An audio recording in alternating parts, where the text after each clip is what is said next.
ये कुछ पुरानी तस्वीरें देख रहे हैं। ये वो तस्वीरें हैं जिसने अमेरिका और ब्रिटेन दोनों से बहुत बड़ा खजाना छीन लिया था और अभी क्या रूस और भारत मिलकर कुछ ऐसा ही करने जा रहे हैं और ये सचमुच में बहुत बड़ा कदम है। हाल ही में रूस के उप प्रधानमंत्री दिमित्री पेट्रूशेव आए हुए थे। वैसे आपको बता दूं, ये जिस शख्स को आप देख रहे हैं ये बहुत खास है और पीएम मोदी ने इनके सामने एक ऐसा ऐलान किया है जो अमेरिका को पसंद नहीं आया होगा। जानेंगे जियोपॉलिटिक्स में क्या कुछ चल रहा है, हमेशा की तरह जानने को मिलेगा बहुत कुछ। आइए जानते हैं इन खबरों को विस्तार से। एक चीज, अभी हाल में पीएम मोदी ने एक भाषण दिया है और ये जो आदमी आपको हाथ जोड़ता हुआ दिखेगा ये हैं डिप्टी पीएम रूस के। ये बहुत खास शख्स हैं जिसके सामने पीएम मोदी ने इस बात को दोहराया कि रूस और भारत की दोस्ती काफी पुरानी है और समय परीक्षित है, टाइम टेस्टेड है और हम आगे बढ़ेंगे। एक तो डोनाल्ड ट्रंप को सीधा सीधा संदेश है कि रूस के साथ हमारी दोस्ती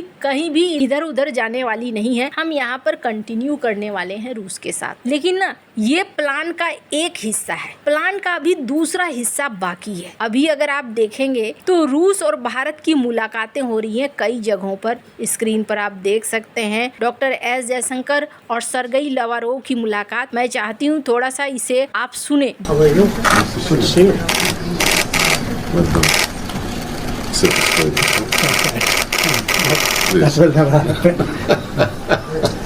दरअसल ये दिखलाता है कि दोनों के बीच बॉन्डिंग कैसी है। दोनों जब मिल रहे हैं ना तो ये एक आधिकारिक मीटिंग से हटके ऐसा लगता है जैसे दोस्ताना मीटिंग है। और ये सब कुछ कहाँ पर हो रहा है? अमेरिकी धरती पर हो रहा है। यानी अमेरिकी धरती पर ही रूस और भारत बहुत सारी एक्टिविटीज इस वक्त कर रहे हैं। पहली बात तो ये कि पीएम मोदी ने जब भाषण दिया तो असल में ये भाषण यूपी में इसे दिया गया। 26 सितंबर को यूपी इंटरनेशनल ट्रेड शो पर आधारित ये भाषण था, जहां पर अंतरराष्ट्रीय पार्टनर के रूप में रूस को बुलाया गया था। सबसे पहले तो यहां पर ही भारत ने एक संकेत दे दिया कि हमारा अंतरराष्ट्रीय साझेदार है रूस। दूसरी ये चीज कि रूस के साथ भारत कई तरह की चीजों का उत्पादन भी कर रहा है, जैसे कि AK-203 राइफल्स का प्रोडक्शन कर रहा है। और पीएम मोदी ने यहाँ पर एक और संदेश दिया कि इस बदलती हुई दुनिया में जितना कोई देश दूसरे पर निर्भर रहेगा उतना ही उसकी वृद्धि प्रभावित होगी। इसलिए अब समय आ गया है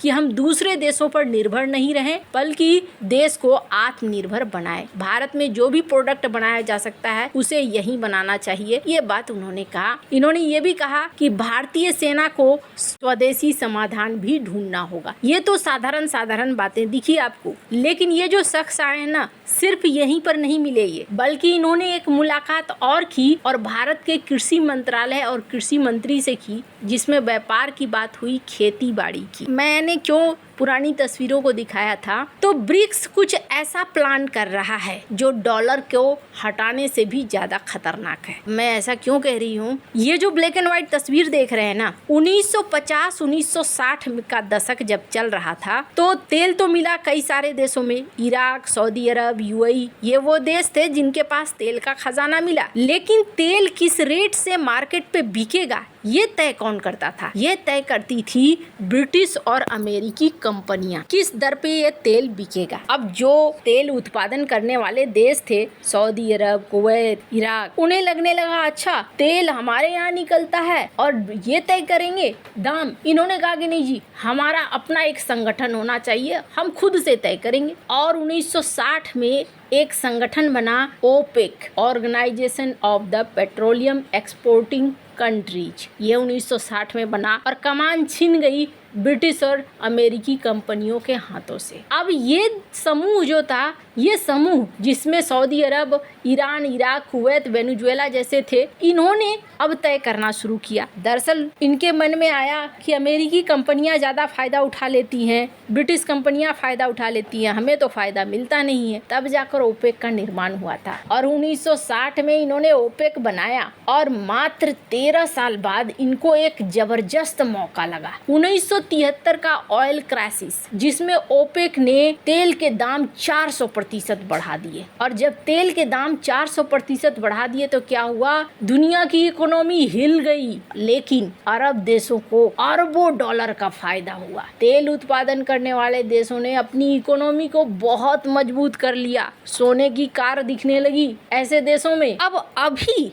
ब्रिक्स कुछ ऐसा ही प्लान कर रहा है, लेकिन ब्रिक्स देशों के पास तो तेल नहीं है। फिर एक संस्था है सीबोट, जिसे 1848 में स्थापित किया गया। ये अमेरिकी एक्सचेंज है। ये अमेरिकी एक्सचेंज क्या करता है, ये अमेरिकी एक्सचेंज तय करता है कि कौन सा अनाज कितने में बिकेगा। और रूस और ब्रिक्स देशों की बात करें तो 40% अनाज यही उपजाते हैं। अब जरा सोचिए, 40% दुनिया का अनाज ये उपजाते हैं और इनके हाथ में ही कमान नहीं है। यहाँ पर अब ब्रिक्स क्या करने जा रहा है, स्क्रीन पर एक आर्टिकल देखिए। ब्रिक्स बनाना चाह रहा है खुद का एक्सचेंज, यानी अपने मेंबर देश के बीच में अनाजों का लेन देन होगा। पहले तो ये बात साधारण भाषा में ये है कि ब्रिक्स देश जो दुनिया का 44% प्रोडक्शन करते हैं, गेहूं का 48%, चावल का 55%, मक्का का 40%, ये अब अमेरिकी एक्सचेंज पे न जाके कोशिश कर रहे हैं कि ब्रिक्स के अंदर ही एक ऐसी संस्था बने जो हमारे अपने देशों के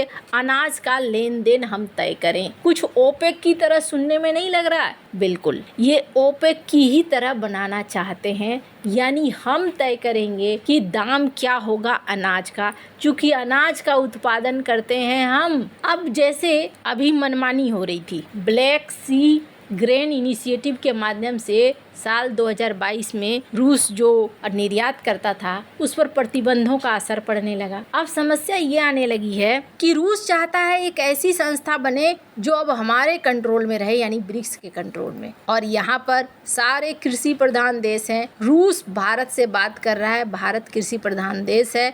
भारत में जो ये बैठक हो रही है ये बहुत महत्वपूर्ण है। और ये जिन्हें आपने देखा डिप्टी पीएम, ये पूर्व एनएसए रह चुके हैं। कहा जाता है पुतिन के बाद अगर गद्दी पर कोई चढ़ेगा तो यही चढ़ेगा, और अगर ये चढ़ने वाले हैं तो ये जो बातचीत हो रही है ये समझिए भविष्य की रूपरेखा अभी ही तय हो रही है। भारत और रूस के बीच में दशकों से संबंध रहा है। मैंने आपको एक बार अपने एक वीडियो में बताया था कि किस तरीके से PL 480 में अमेरिका ने भारत को ऐसे गेहूं दिए थे जो खाने लायक नहीं थे, और उसके बाद रूस ने भारत की मदद करी थी और 20 लाख टन सस्ते दामों पर गेहूं की आपूर्ति करी थी। दोनों देश काफी पुराने दोस्ती को रखते आए हैं, और अब अगर ये ग्रेन एक्सचेंज बन जाता है तो ये अमेरिका के लिए किसी बुरे सपने से कम नहीं होगा। तेल हाथ से गया और उसके बाद अनाज भी हाथ से जाने की नौबत आ रही है। आपको क्या लगता है इन सब मामले में, आपकी क्या राय है, कमेंट कर जरूर बताएं। जल्द मिलते हैं अगले वीडियो में नई खबर के साथ।